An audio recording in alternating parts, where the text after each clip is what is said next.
París, finales del siglo XIX. Aquí, en el centro de la cultura, de la política e incluso de la ciencia de su tiempo, la vida es un bullicio ávido de espectáculos.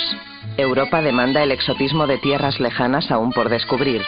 Aquí trabaja como bailarina una mujer holandesa, joven y atractiva. Su nombre verdadero es Margaretha Gertrud Sell, pero todos la conocen como Mata Hari. Se casó a los 18 años con un militar que apenas conocía. Tuvo 2 hijos durante su estancia en Java, donde había sido destinado su esposo, y se enamoró de la cultura javanesa. Aquel era el reino de los volcanes, un punto remoto y apenas conocido al este del mundo.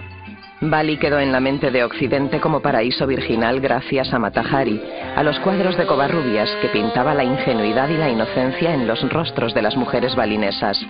Donde hoy muchos encuentran la ocasión de vivir unos días en un paraíso exótico, otros encontraron, hace tiempo, el lugar adecuado para propagar la luz de los pueblos, la palabra de Dios.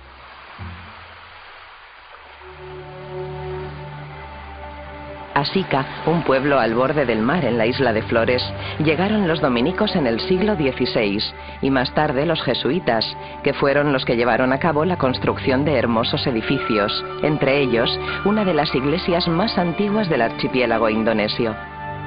En sus paredes aún puede oírse el rumor de las canciones de aquel pueblo exótico y pacífico que había formado una comunidad de fe en torno a la palabra de Dios.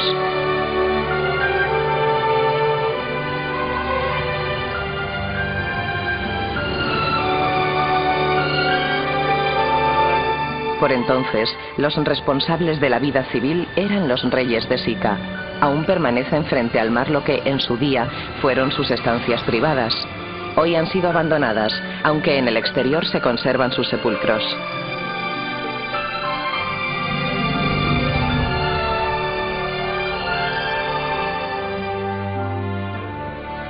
La gente de la zona del Lío cree que sus muertos, el alma de los muertos, vienen y se quedan acá, en estos 3 lagos.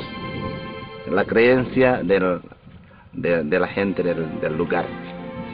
Ahora sigue con esa creencia, y cuando uno viene para acá y se queda por la noche y dice no se puede quedarse ahí porque ahí están los muertos, las almas de los muertos, aquí, en este lugar. El Kelimutu es un volcán sagrado. Se dice que los espíritus de los muertos vienen aquí, se quedan en lo alto, y el Conde Ratu, guardián de las almas, indica cuál es el lago que merecen, dependiendo si han hecho el bien o el mal durante su vida en la tierra. Mientras el aire hace agitar a los pinos de los alrededores, los creyentes animistas dicen: ¿oís la canción? Son los espíritus que vienen a ofrecernos el canto de bienvenida. Uno de los primeros retos que los misioneros tuvieron que afrontar no fue el del espíritu belicoso del pueblo, ni su desidia a la hora de conocer la nueva fe, sino combatir una creencia mucho más arraigada, la creencia en los espíritus, el animismo. El conocimiento sobre la religión o el cristianismo todavía no es tan profundo, y además el compromiso con la Iglesia universal no es tan grande todavía. Cuando están bien, se alegran participando a la iglesia, a las misas, a los actos religiosos, pero cuando están en problemas, se alejan un poco de las cosas de Dios.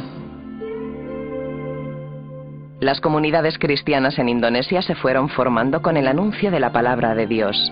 La formación de laicos catequistas fue imprescindible para la propagación de la fe. Antiguamente, cuando los misioneros europeos venían a Asia, ellos venían trayendo la palabra de Dios, trayendo a Jesucristo, y en otra parte, en otro bolsillo, estaba ahí el dinero. Por eso ellos venían construyendo la fe y también hacer crecer el bienestar, construyendo casas, construyendo colegios, hospitales y todo lo demás. Ahora, en cambio, ahora nosotros los de Indonesia, lo que podemos hacer o aportar es ir y compartir la experiencia de fe que tenemos nosotros con la gente ahí. El padre Gregorio es un sacerdote berbita que lleva muchos años ejerciendo su trabajo pastoral en la formación de seminaristas en la isla de Flores. Él sabe que los colegios cristianos en Indonesia son los grandes centros de evangelización, de progreso y cultura para el país.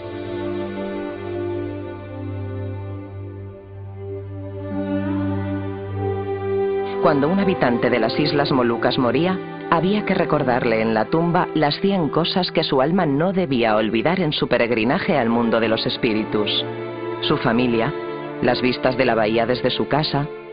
Ahora los familiares de los difuntos se siguen reuniendo en torno al difunto durante días, pero esta vez para rezar el Padre Nuestro y pedir a la Virgen que reciba al difunto con los brazos abiertos.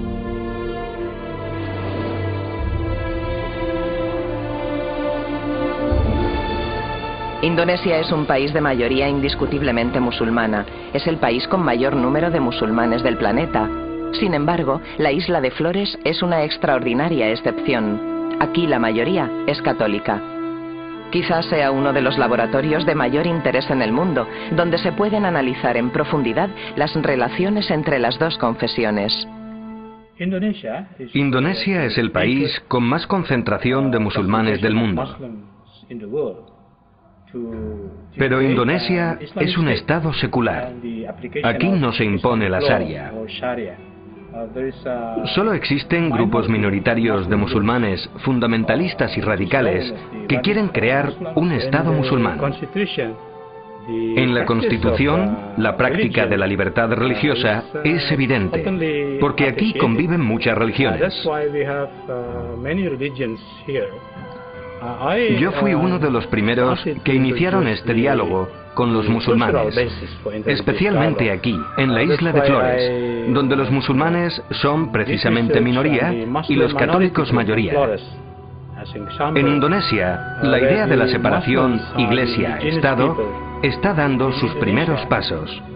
Hay una escuela moderna de teólogos que intentan comprender la importancia de este hecho.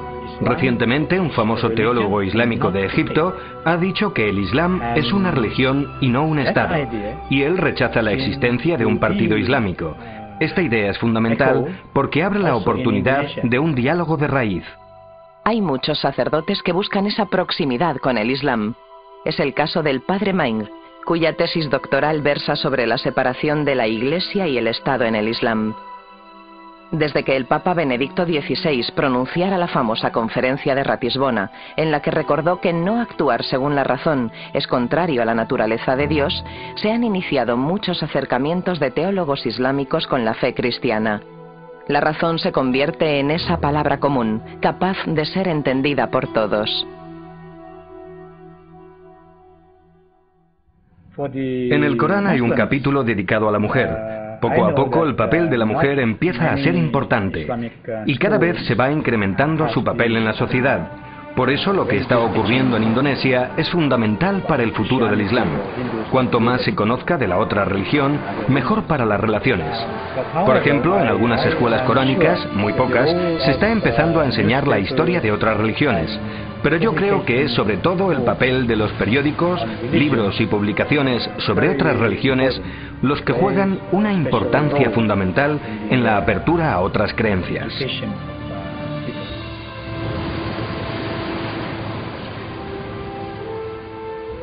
Mucha y extensa fue la labor que realizaron los misioneros europeos en Indonesia con el fuego de la palabra de Dios. Ahora, Indonesia se ha convertido en fuente de vocaciones sacerdotales, de diálogo interreligioso, de humanización. Sin embargo, aún queda mucho camino por hacer.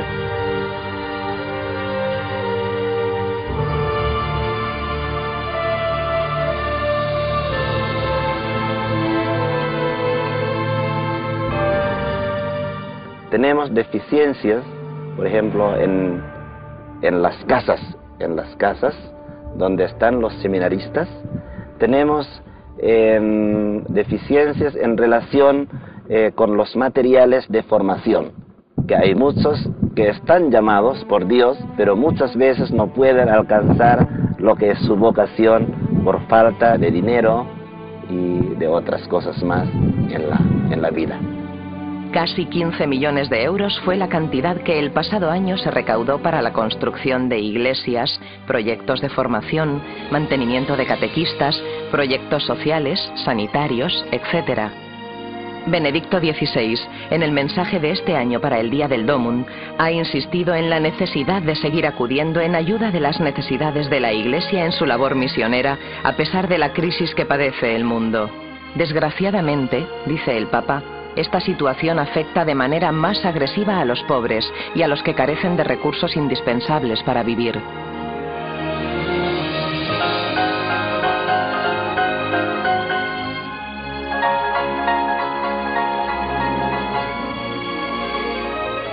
La Iglesia es siempre misionera y es la luz de las gentes. No te apagues. La Iglesia necesita de ti para que la palabra de Dios siga iluminando todas las naciones.